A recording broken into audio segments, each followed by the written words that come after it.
We're delighted to welcome you all yet again to another Evidence Synthesis Ireland webinar.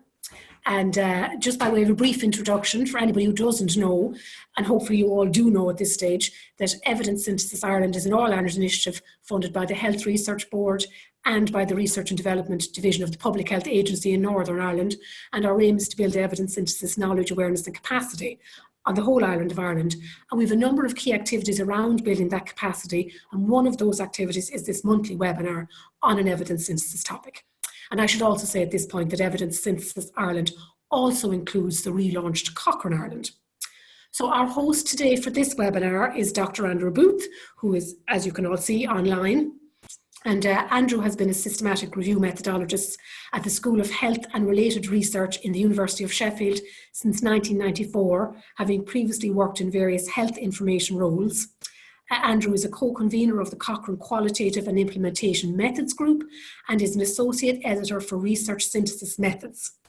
He has been one of the most, and is one of the most prolific authors on qualitative evidence synthesis methodology over recent years, including contributions to Cochrane and Cochrane Guidance. And we really are thrilled to have him here. This is our third webinar, and we're delighted to have people who are so well known in the evidence synthesis field. Andrew is going to talk about various qualitative evidence synthesis methodologies. And just to say to attendees that if you want to ask a question about the presentation, select the question and answer section on the bottom menu and type your question in there. You can type away as we're talking during the presentation. If Andrew can see them and he wants to, he might choose to answer them as we go along.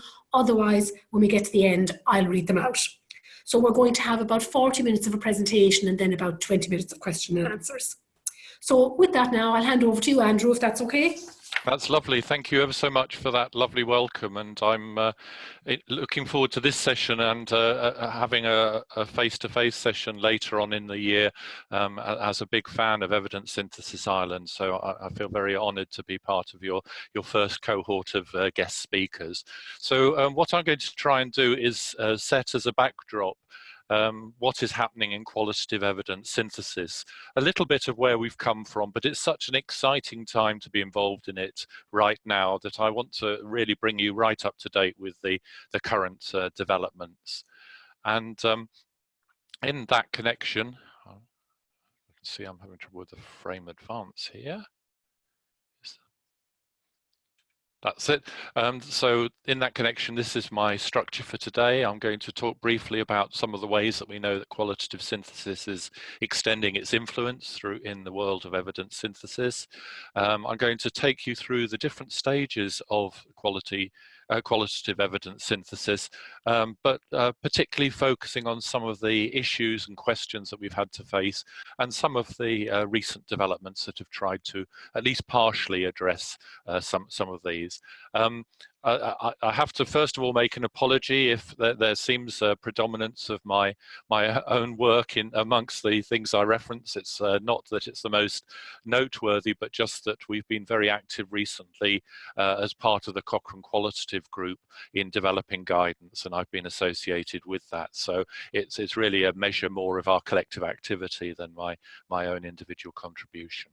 And then I'm going to conclude by the current trends and future developments, particularly highlighting some areas that need addressing and inviting you as listeners to look for opportunities where you might contribute to the development of methods. So let's start with the definition. The two definitions that we have on the screen here are now fairly dated. You can see both of them are over 5 years old and one of them's getting on for 15 years old. The main thing to highlight here is that we are focusing particularly on the use of qualitative evidence. And I'll explain in a minute why we've chosen to highlight that rather than the term research. Of course, a lot of qualitative evidence is in the form of qualitative research studies. So we're not trying to exclude research, we're trying to extend it, if I can say that. So the first definition there, systematically trying to identify through searches qualitative evidence on a particular topic, and then the value of it, the synthesis bit, is drawing the findings from individual studies together. we always caution our students against just cataloguing studies, saying study A did such and such and found such and such. We're really looking at the collective contribution of them as a body of evidence. And then the second definition by McDermott there, it's about integration. It's about building up a body of work. And of course, what drives many of us is our desire to have an impact in the clinical fields, in health policy, in health service management, etc. And it's helpful to draw a contrast with quantitative synthesis. You probably know that as meta-analysis. In that case, the meta-analysts are trying to pull numerical results of individual quantitative studies. In contrast, qualitative evidence synthesis, or we have there another version of the term qualitative meta-synthesis, you're looking for themes or constructs. And these can either lie within individual qualitative studies, or more usefully, they can embrace several studies so that we have this idea again of synthesis and building up a body. But the main contrast, and this is a caricature, it's not a sort of infallible separation, but the main contrast is primarily we're interested in doing something interpretive rather than piling each study on top of each other, which is how we conceive meta-analysis. We're trying to get a rounded out picture, an all-round picture, a bit like going into a museum and going round a classical vase, looking at it at every angle so that we truly understand that phenomenon. And I've already mentioned the debate about terminology. Within Cochrane, we prefer the term qualitative evidence synthesis, and that is because we think the methods that we're developing could equally apply to other synthetic bodies of evidence. So, for example, if you think of a patient bulletin board, that's lots of qualitative data, and many of the techniques that we've explored through qualitative research, we argue, could be applied to synthesizing other data sources. And just to get another piece of terminology out the way there, many of you may have encountered the term meta-ethnography, which sort of implies that you're synthesizing lots of ethnographies.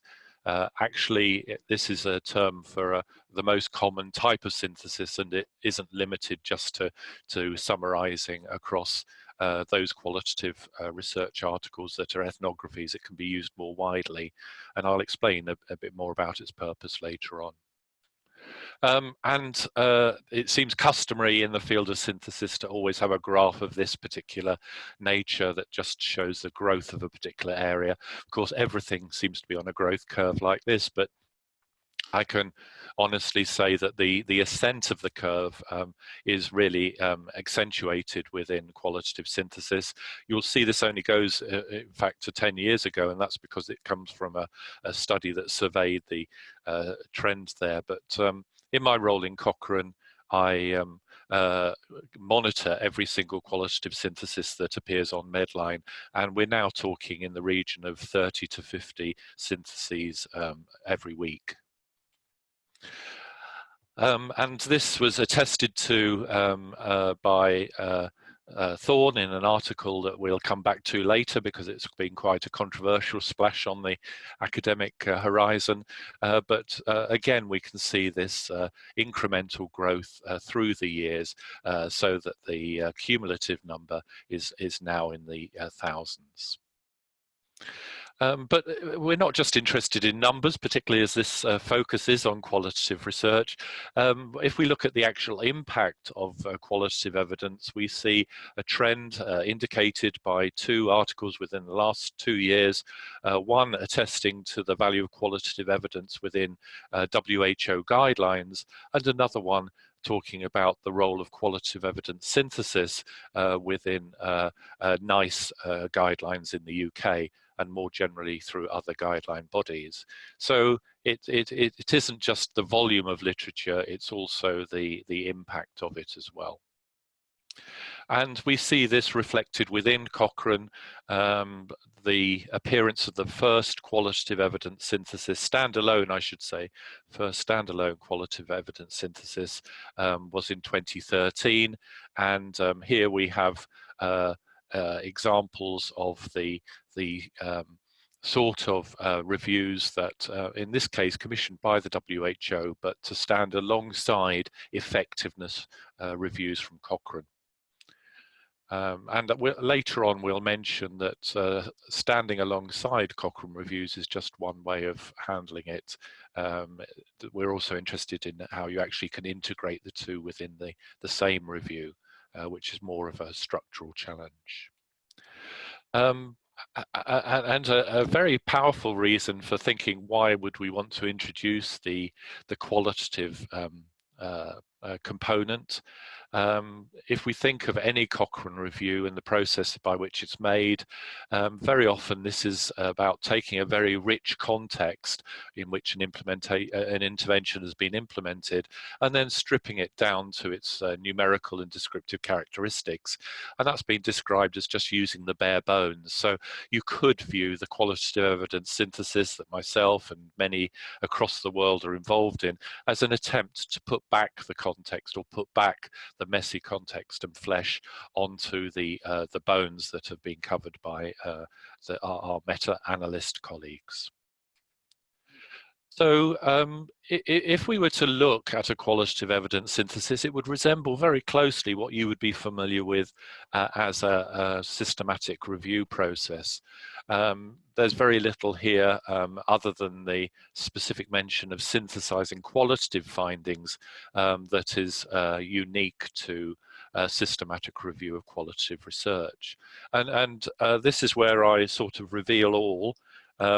Where I say that 10 or 15 years ago, when I was teaching qualitative synthesis, I used to fall back on saying, well, essentially it's like a quantitative systematic review, but until you get to the synthesis stage. But now I've completely revised that. There are similarities, as we will see, from all of these stages, but actually each of these stages is now substantively different, either modified or using something completely different. And so my starting point now is that these are essentially different activities that just share a common heritage or structure. And this is nicely illustrated by some work a colleague of mine, Ruth Garside, has done, and I hope you will have her as a speaker in the future. But for her PhD thesis over a decade ago, and she'll thank me for reminding her of that, we have this particular diagram which shows the activities that take place within a qualitative synthesis. And again, it's a little deceptive here because it looks very serial, very linear. But actually the point that Ruth quite rightly makes is that very much it's characterized by a toing and froing between the various stages. So within the stages and between the stages. And that means that it is a much more iterative process, a much more responsive process that sometimes you will revise your review strategy, if we could call it such, in the light of the data that's coming back. And this is particularly the case in terms of choosing your method of synthesis, which we'll cover briefly later on. So let's start with familiar territory to many of you, the review question. We know that's a really important starting point. If you ask a fuzzy question, it's been said, you end up with a fuzzy review. And we could say this is equally true of a qualitative synthesis. And so some of the questions that we're attempting to answer as a community and as reviewers engaged in these syntheses, to what extent does the PICO, the population intervention comparison outcome structure, translate to qualitative evidence syntheses? Is it a suitable structure, or do we need an alternative? But at a deeper level, we could take a step back and say, for a qualitative synthesis, do we actually start with an anchored question around those four characteristics? Or should actually part of the process of doing a qualitative synthesis be more of an exploratory journey in terms of trying to define and explore the phenomenon before one gets down to pinning down such things as the inclusion and exclusion criteria? And this is where we may well find it helpful to look at primary qualitative research, the way that there, in a grounded theory approach, it may well be that the specific subject of inquiry emerges from the initial stages rather than being predefined. And I'm sure many of you are thinking, well, that's fine, but if I'm putting in a funding application, they'll want to see a little bit of detail about where I'm going to be starting. So that is another tension, but certainly pretending that we always have to start with a fixed question is something that we're increasingly challenging. Perhaps another issue, because some of you will have a quantitative systematic review background, is if I'm doing a quantitative review and a qualitative review on the same topic, would they have the same bounds? Would they have the same boundaries? And related to that, do we need new frameworks for structuring our inquiries for qualitative syntheses? So there we just have 5 questions about questions. It gets very incestuous here, but hopefully I'll be able to point out why these are important questions. We did some work recently for the WHO on complex interventions and the use of qualitative evidence synthesis, and we identified limitations. We found in the region of 38 frameworks formulating questions, including PICO and other similar formulations. And the elements that were essentially missing that we thought failed to take into account the needs of qualitative evidence synthesis and complex interventions were the context, which of course is very important in qualitative research, and the perspective.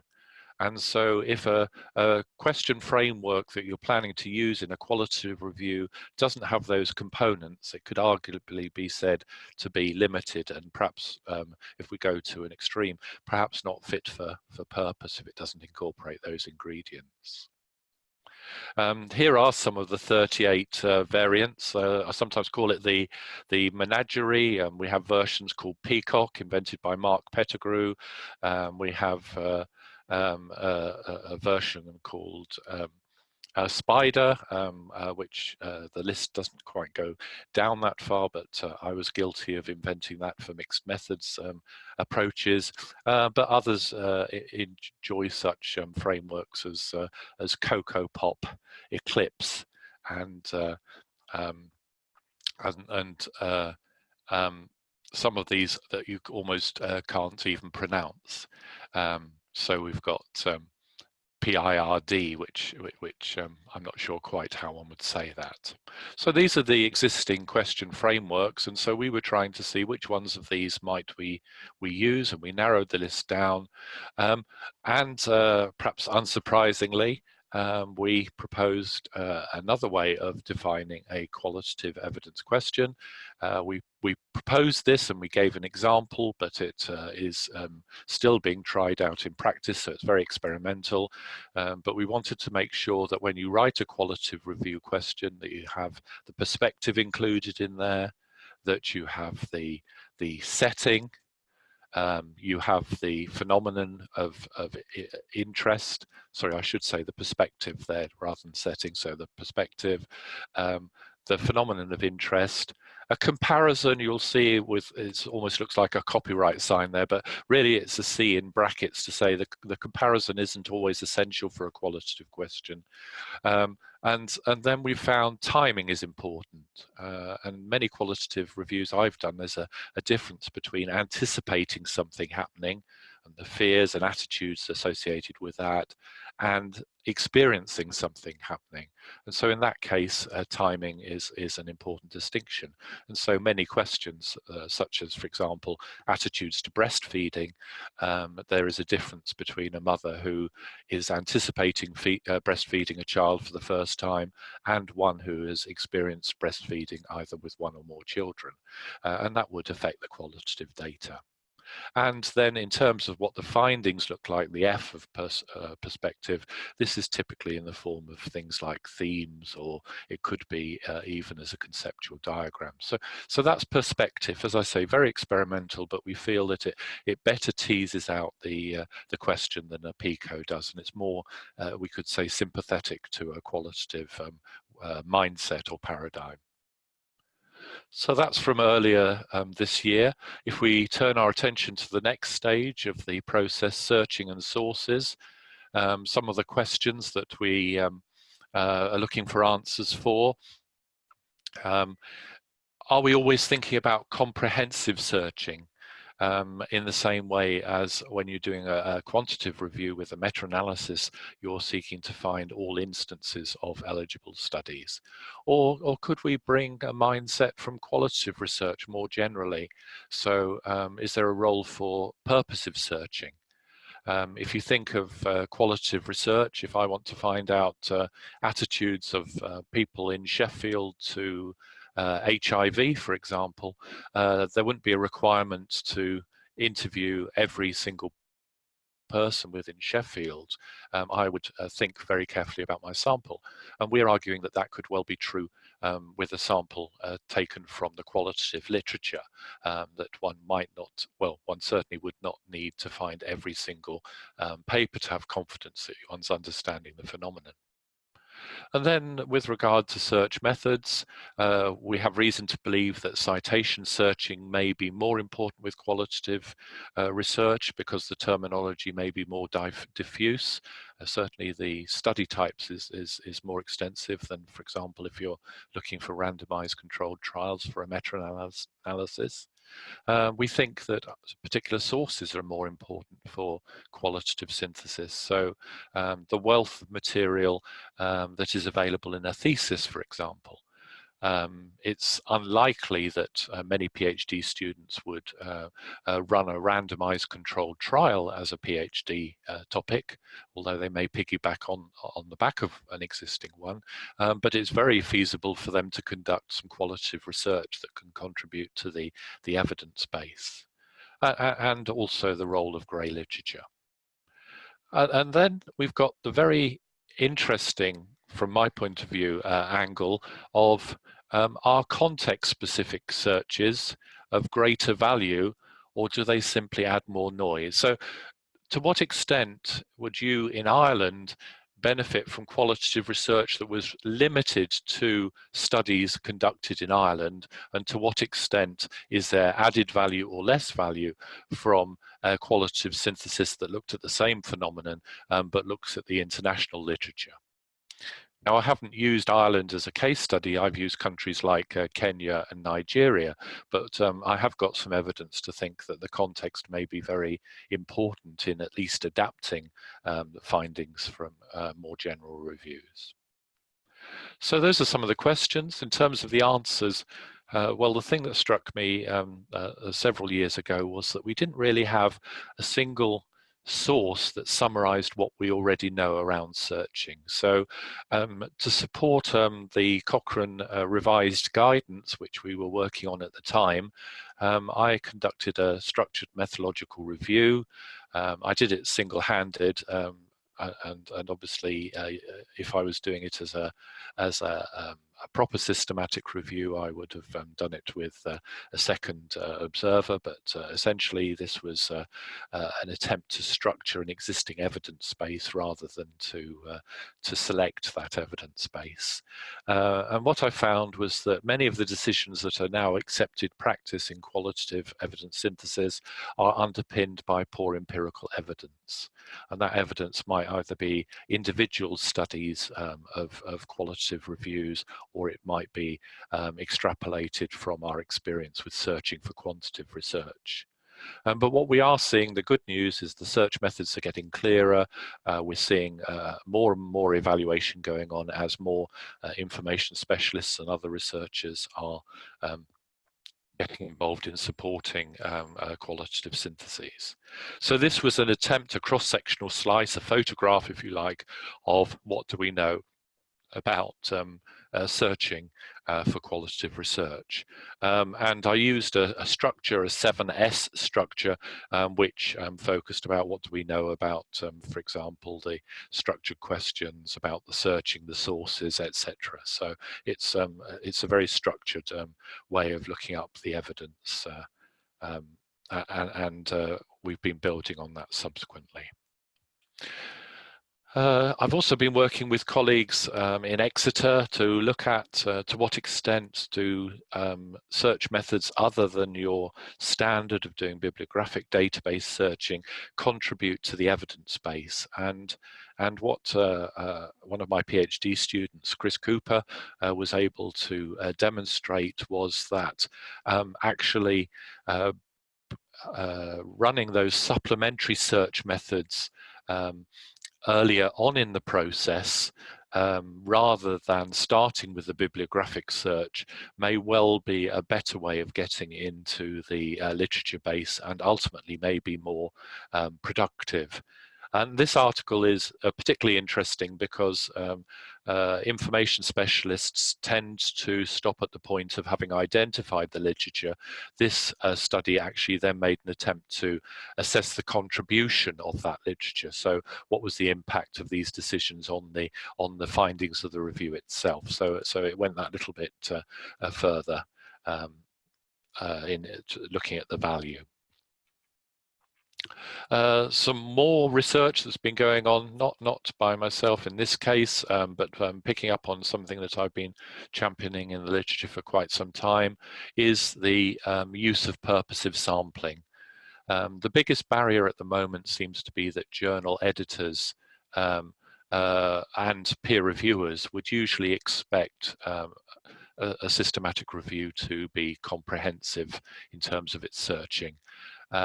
And as I've said, that's a questionable assumption, but that doesn't change how people feel. So here are the first two studies, or certainly the first two studies I know of, done by colleagues, one from the Cochrane Qualitative Methods Group, Karen Hannes, and by colleagues involved in Circle, Claire Glenton and Simon Lewin, that looked at what the implications of purposive sampling are in the context of specific qualitative syntheses.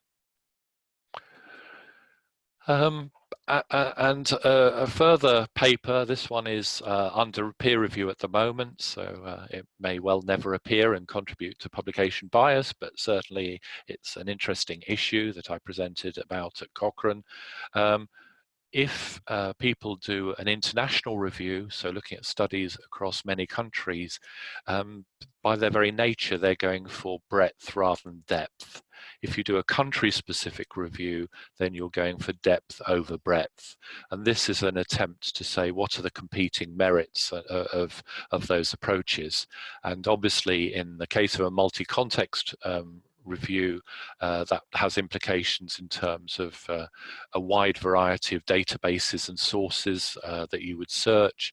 In a country context, it would mean you would go to repositories of the universities of that country, go to national registers and that sort of thing. So they're two quite different strategies. And it's not a case of one being better than the other, but really thinking very carefully about the relative contributions of these two different approaches. So there will be circumstances where in Ireland you'll want to review the international literature. There'll be other instances, more context specific, where you'll only be interested in cases generated within the Irish healthcare system in qualitative terms. I'm very aware that I'm galloping on, but please be assured that we will return to questions, and I've timed the presentation so that you'll have ample time for questions. So as they say, hold that thought. We're about halfway through the review process here. So task number 3 is quality appraisal. And here, in contrast to some of the other areas where we have a shortage of information, in this particular case, we have a surfeit, an excess of information. There are hundreds of qualitative checklists, and I'll illustrate that in a bit more detail shortly. but are they fit for purpose? Which are the bits of the qualitative checklists that are the essential questions? And when we look at new methods, like, for example, doing a grade Cirqual assessment to rate the strength of findings, is it helped by a particular type of checklist, not necessarily a single checklist, but a sort of one that has certain generic properties? And hot off the press, I think it was last week, we announced this article had come out. Some work we did with a Cochrane grant. It rejoices in the name Camelot, which gives a lot of potential for very poor puns. But this Camelot project reviewed, since a previous review, which was about 10 years earlier, the available instruments, and found in excess of 100 different tools for looking at the strengths of qualitative research. And incidentally, I've just received a review invitation to peer review yet another of these, and I would strongly question whether we're in a position to need more tools, or whether we want to actually come up with something a little bit more sensible in limiting the available choice. So one of the most complex stages of the process is choosing the methods of synthesis. And as part of a European project, I've been doing quite a bit of work on how do you choose which method of synthesis to use in qualitative evidence synthesis. And we now have a few vehicles for recommending particular methods, including the recent Cochrane Guidance, which focuses on 3 particular methods. We should start by saying that, as we've already illustrated, there are dozens of terms associated with this activity of qualitative synthesis, and so it's literally like opening a Pandora's box. It's very easy to get hung up on labels. And so if we look at some of the more common terminology, we can see a gradual growth in the terms either specifically relating to qualitative synthesis or to related processes. Qualitative evidence synthesis is highlighted because it's the Cochrane preferred term, but within social work, for example, they've invented qualitative interpretive metasynthesis because they feel that the research, the health research community model isn't entirely suited to them. Which led me facetiously to suggest that we could all invent our own review labels. So you essentially, if you'd like to play this at home, you take one word from each of these columns and hey presto, you've invented a new method of synthesis, and a large number of those would be qualitative.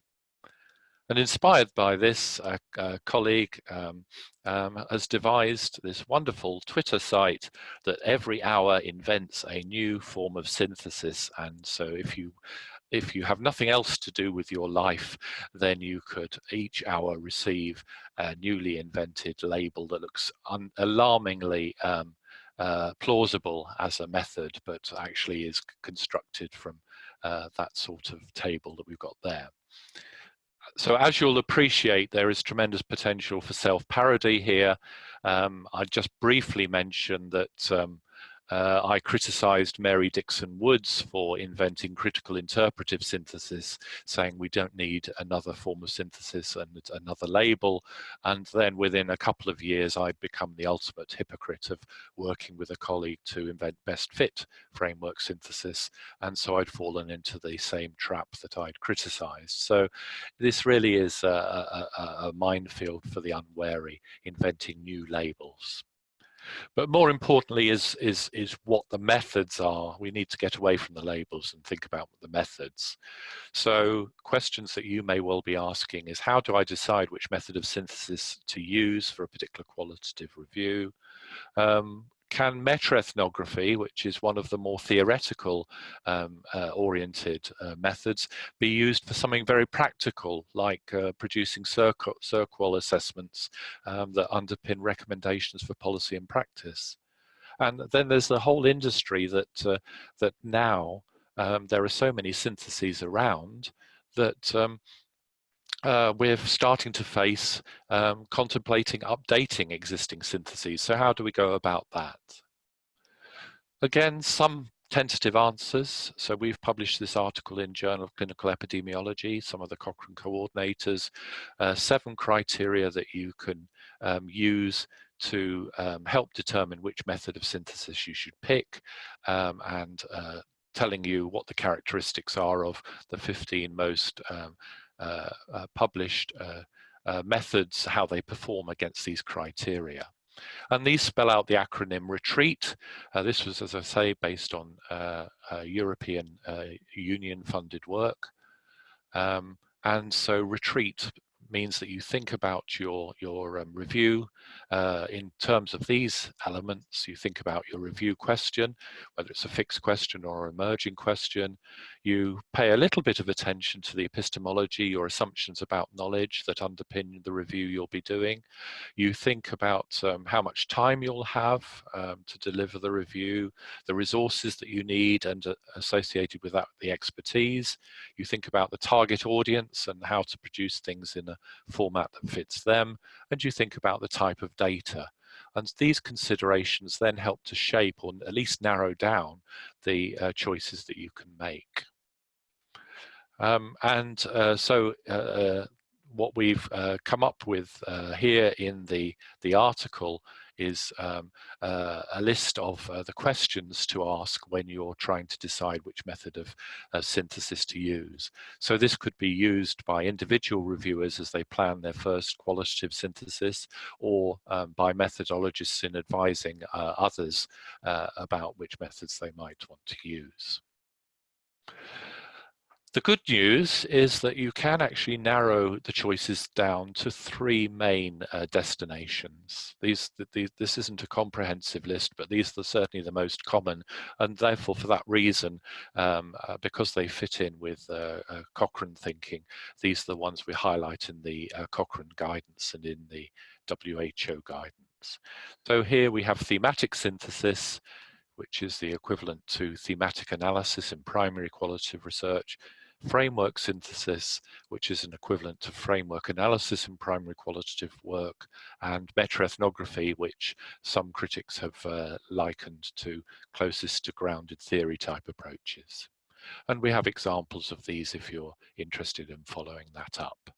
I should say I'm very happy to share my slides after the meeting, because I realize there's a lot of potential follow-up references here. On the specific issue of can we update existing reviews, there is some guidance produced by Emma France and colleagues, the people who've produced the eMERGE reporting guidance on meta-ethnography, on why, when and how to update a meta-ethnography. And this could be particularly useful for student assignments, perhaps at master's level, where you're, instead of getting students to review a whole body of literature, you could actually get them to update an existing meta-ethnography. The analogies we use include such differences as building an extension onto the side of a house, and knocking the house down and using some of the materials to rebuild a new house. Those are sort of different approaches to taking an existing review and building on it. And because of my role as a peer reviewer of that particular article, I was invited by Spanish colleagues from Barcelona to be the methodological advisor, where they actually updated a previous review that they'd done, a previous meta-ethnography. The important point is, though, that often these different methods of synthesis could serve a complementary function, and that's nicely illustrated by a project we did on teenage pregnancy, which was a review of clinical and cost effectiveness and on qualitative aspects. And so what you can see on the left-hand side here is the sort of questions that we were trying to answer from the evidence, and then in that middle column, the sort of methods that we could then use to try and address that question. So it's not just the methods of synthesis that are, if you like, trying to get a rounded out picture. to get a rounded out picture of the review question, we may well need multiple methods of synthesis, both quantitative and qualitative. I'm on to the last stretch here, so hold on to those questions. The final stage, of course, is reporting the synthesis, and this is also where considerations of publication bias come in. The good news about reporting standards is that we have a little bit of guidance. The NTREC guidance is could be regarded really as provisional, because, as many of you will know, nowadays this guidance should only be developed through a consensus process, a Delphi type process, but this was done as more of a sort of expert working group. So it hasn't really been fully validated, but for many years this was the only reporting guidance we had, and this covers a lot of different methods of synthesizing qualitative research. So if you're used to going to Prisma to report your quantitative review, NTREC is very similar to Prisma, but interpreted through the lens of Prisma for qualitative synthesis. But perhaps the most notable contribution is an attempt to take into account the specific nature of qualitative evidence synthesis by developing guidance specifically for meta-ethnography. And this has been done so thoroughly that I would argue that it is worth considering this for reporting any type of qualitative synthesis at the moment. So although you have the NTREC to choose from, it's certainly worth looking at eMERGE, even if you're not producing a meta-ethnography, because it is very clearly structured and is supported by quite a substantive international expert panel. Publication bias, we know a lot about publication bias in a quantitative context, but very little in a qualitative sense. If I got you to guess how many studies have looked at qualitative publication bias, even you might be surprised to learn that there is only one study that has looked at this in a thorough way, and that was a study by Mark Pettigrew, which has studied the destination of conference abstracts and how many of those went to getting published, and that was just looking at qualitative abstracts. So this is an area that we're currently very keen on exploring. So if any of you have interest or expertise in publication bias and are particularly interested in how it might apply to qualitative, then please contact me offline, and I'll add you to our working group. But we have made some initial forays thanks to collaboration with our colleagues at Cochrane, Germany. So Ingrid Taus and her supervisor Jörg have been involved in producing a survey of qualitative researchers to find out how extensive the problem is. And you perhaps won't be surprised to know that a lot of qualitative research never makes it to the journals. And then we produced a couple of discussion papers there. So all very, very new stuff and an area of growth and further investigation. I've occasionally referred to the Cochrane Guidance. This came out at the beginning of 2018. It covers the stages that I've just taken you through, but more of a focus on the standard vanilla flavor of the review, whereas I've necessarily been focusing on some of the sort of areas of development and more cutting edge. So this nicely complements the presentation that I've been doing. And you'll see the last of these I've highlighted in this context is specifically about reporting guidance, because not only can you have guidance based on the type of study it is, qualitative, but also on the type of data that you're reporting. So there are guidelines for implementation and for reporting process evaluations. So just to conclude, to wind up here, I thought it'd be helpful to outline for you some of the current trends and future developments. Of course, although it's nice to be able to take stock at a presentation like this, it is very much a photograph of something that's continually changing week by week. So some of these are continuing trends rather than things of the moment. We're seeing developments around doing qualitative syntheses rapidly, partly because a lot of clinical questions require some sort of qualitative input, and it's not always possible to resource those at the same level as the clinical effectiveness review. And associated with that, well, if you're going to do it rapidly, do you really want to prolong the process with an extensive extra process of CirQual? And so we're exploring whether there is a potential for CirQual Lite. So if you like, a slimmed down version of CirQual specifically for use with rapid qualitative syntheses.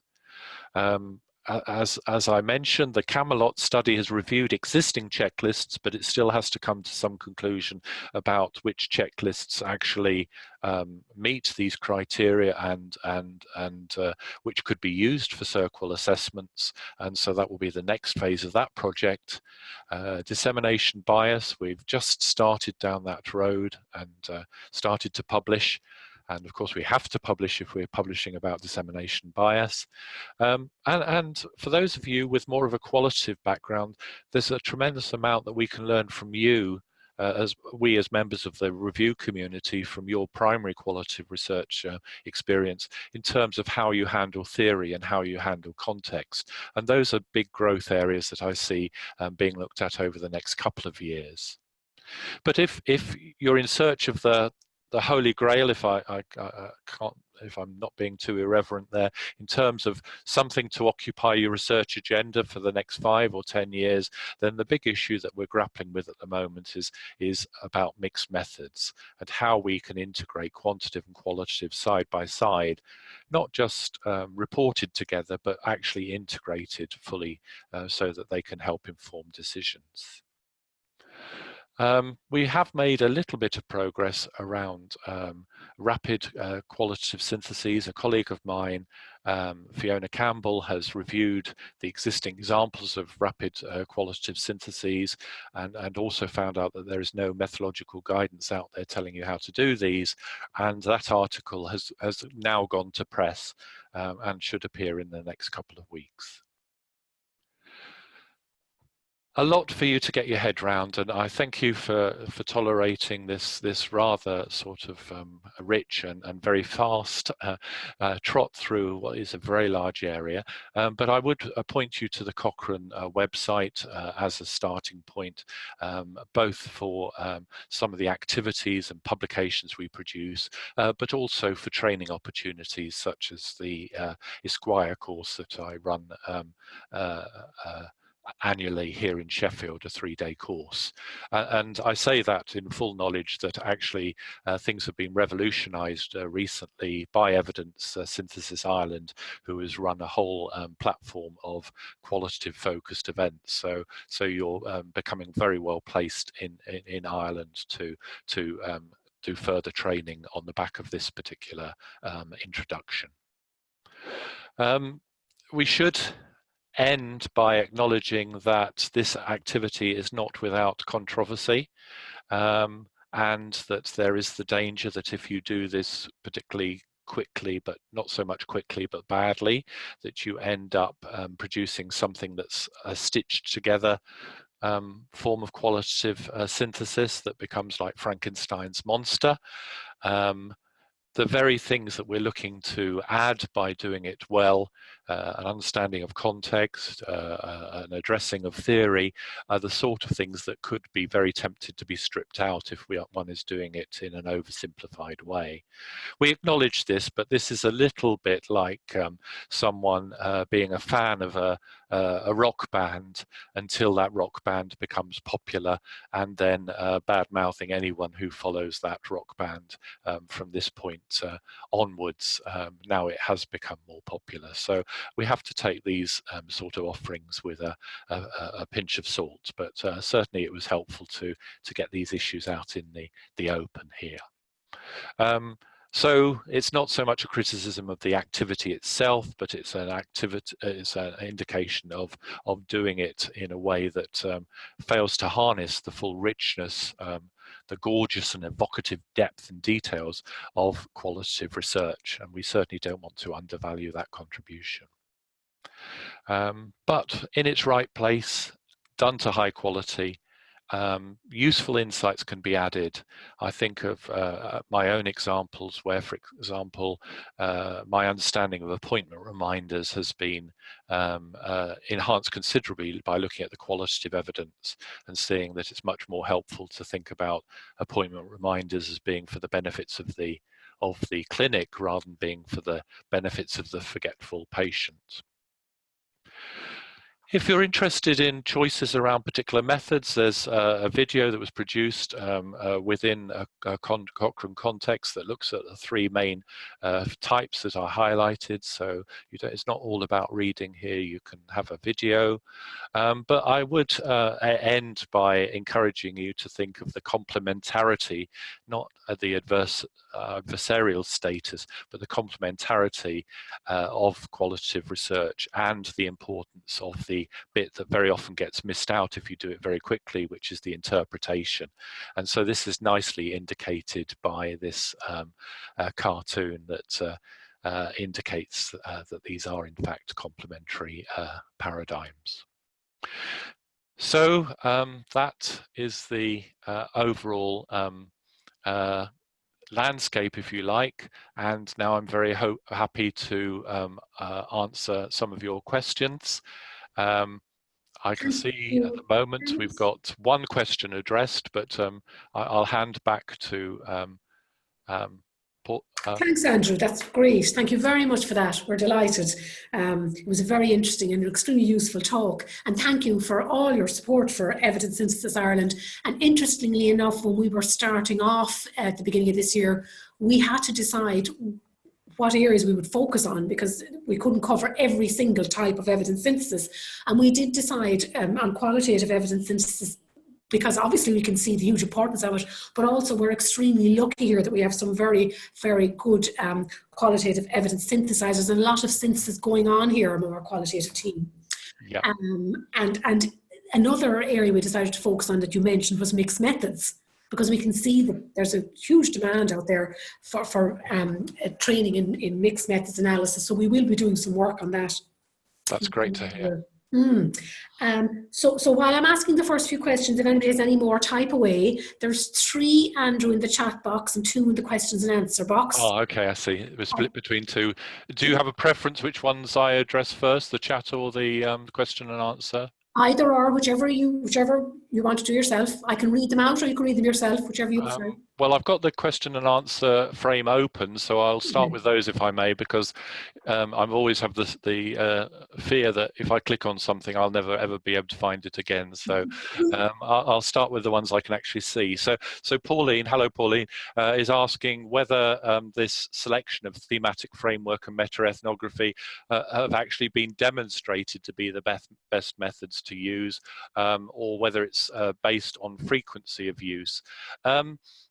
It's strongly influenced by frequency, but I think frequency is perhaps also a measure of ease of use.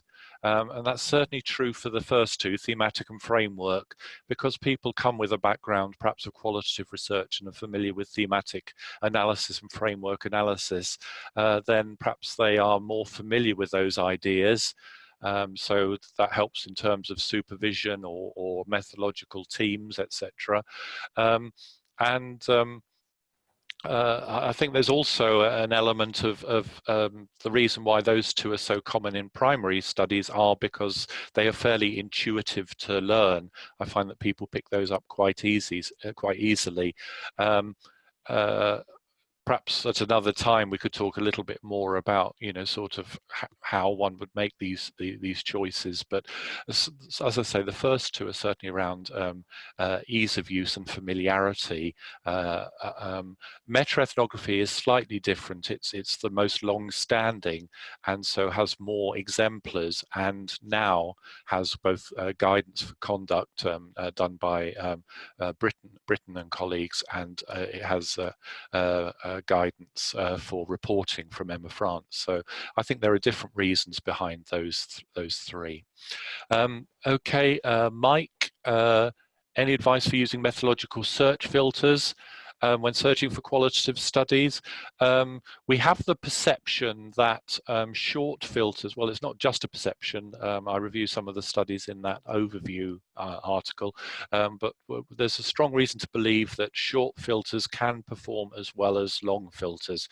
In other words, certain words are very likely to appear like qualitative and findings and interview. They're very likely to appear, and therefore adding additional words to the filters may only be retrieving those studies again and again. So there is an evidence base there. I would refer you to the article so that I'm not giving you a sort of shorthand version of it. But in terms of finding those, as you're probably aware, there is a filter site called ISSG. So I'll say that again, ISSG. So if you type in ISSG search filters, it actually shows you the different filters to choose from and also gives you a critique of those. The big warning I would give people, just because it's likely to be a mixed audience, is there is a paper out recently about mixed methods filters, and I have great concerns about that particular filter because it essentially seems to be just adding some mixed methods terms to a qualitative string, and so it doesn't seem to be empirically tested. So I think that needs a bit more work, and if anyone's got time and inclination, that's an area for development. Kieran, what role do you see QES having in health technology assessments?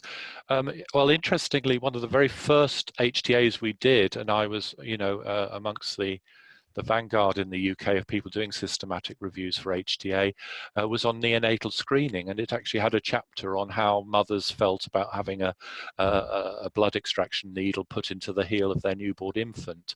So I think people have recognized that there is an important part in, not just in the sort of compliance, concordance, call it what you will, side of things, but also when we get to issues such as staff attitudes with regard to implementation and barriers towards implementation. So I think we start from the patient or user perspective, and of course their carers and relatives, but from that we can grow out to staff perspectives, even organizational barriers to innovation and change. So I think anything that you could use a primary qualitative study, you could do a synthesis as long as you have a volume of literature, and I think that's now recognised in HTA guidance. I'm aware I mustn't neglect the chat people as well, but I've just got a topic not touched on from Lauga here. Whether you know of or have thoughts of the involvement of lay people, patients, practitioners when conducting QES. Yes, this is an important area. I was privileged to contribute to a chapter of a book on patient involvement in HTA, and they invited me to do a chapter on QES. We routinely involve patients and practitioners when conducting QES as informants, but there are instances in the literature, and I'm very happy to answer these offline to give me a chance to look up the references, but there are instances where lay people have actually been used in the selection and indeed the interpretation of articles, so they've actually become team members for a QES. And certainly, although we're not pretending that qualitative research is necessarily any easier to navigate than quantitative, perhaps people feel a bit more comfortable about it because it's lived experience. And so there is potential to involve them not just as validators of what you find, but also actually co-producers of reviews. And I think that's a really exciting area. I do have instances where I've done it badly, where, for example, I've found out that what I've been so interested in pursuing is not the most important question in terms of determining the outcome of the treatment, but I also have instances where I've done it not quite so bad. So a great area and a great question. Thank you, Lauga. So if I go to the chat now, thanks, Mike, for your appreciation. Where will I see chat? Oh, sorry, it's down the bottom, Andrew. I'll read out to you. Oh, if you would do, that would be nice, yeah. So the question, first question in the chat is, does the same frameworks discussed for developing research questions, searching and synthesis apply for mixed method reviews? Right. Well, I have been involved in one specifically proposed for mixed methods reviews, and that's called SPIDER. I have to say that although I was very pleased to come in at a late stage and advise on that project, I'm not entirely sure that we have reached the final destination. It was a useful stage along the way. I have a feeling that the one that I introduced you with, perspective, if used in conjunction with PICO, might well be a good way of matching the two. So I have ranged in the article that I shared the reference for PICO alongside perspective, and it seems that having the two together side by side so that you're integrating from the question point onwards could be a useful thing to do for mixed methods. But if you're looking for the single one that has been proposed for mixed methods, then it would be SPIDER by Alison Cook and colleagues from about 4 or 5 years ago. And as I say, I was a co-author, and that's Cook with an E because it's quite a common name, obviously. So Alison Cook. Okay, thanks, Andrew. And then the next two things in the chat room are I'm paying homage to you. The first one is thank you so much, Andrew. That was so comprehensive and clear, so many exciting developments ahead. What a great community to be part of. And then from Manuela, she said, thank you for an excellent presentation, Andrew. It was very helpful. And I'll just check back into the question and answers box just to see if we have any new questions. No, we've no new questions. Anybody else have anything they'd like to ask? So no, I think that's the end of the question and answers. So there aren't more questions than answers. My presentation was wrong. The presentation obviously was very, very interesting. It a lot of questions. And thanks very much to everyone who engaged so much and posed those questions. It's really helpful. And a huge thanks obviously to you, Andrew, for the amount of effort and time you put into that for us. For anybody who did attend, I'll put this up on a recording of this up on the ESI website within the next 24 hours, and obviously then you'll be able to see the slides again if you want to. And if you watch out for our monthly webinars on our website or in our newsletter or on Twitter, and just to say we're taking a break now for July and August because it's not fair to be asking very busy people to be presenting for us over the summer. So we'll take a break and we'll start again in September. We have webinars set up for September, October, November and December, and we put them up on the website about a month before they're due to go. And if I could just add that I hope that I'll have the opportunity to meet some of the people who've tuned in today when I'm over in Galway in September, which I'm really looking forward to. So if I've just had your questions or just your attention now, it would be even better to engage with you further when I'm actually physically over in Galway later on this year. And we're really looking forward to that. It's great to have you. You've been such a great supporter of ESI. We're always delighted. So with that, I think we've just reached the 1 o'clock mark. So thank you very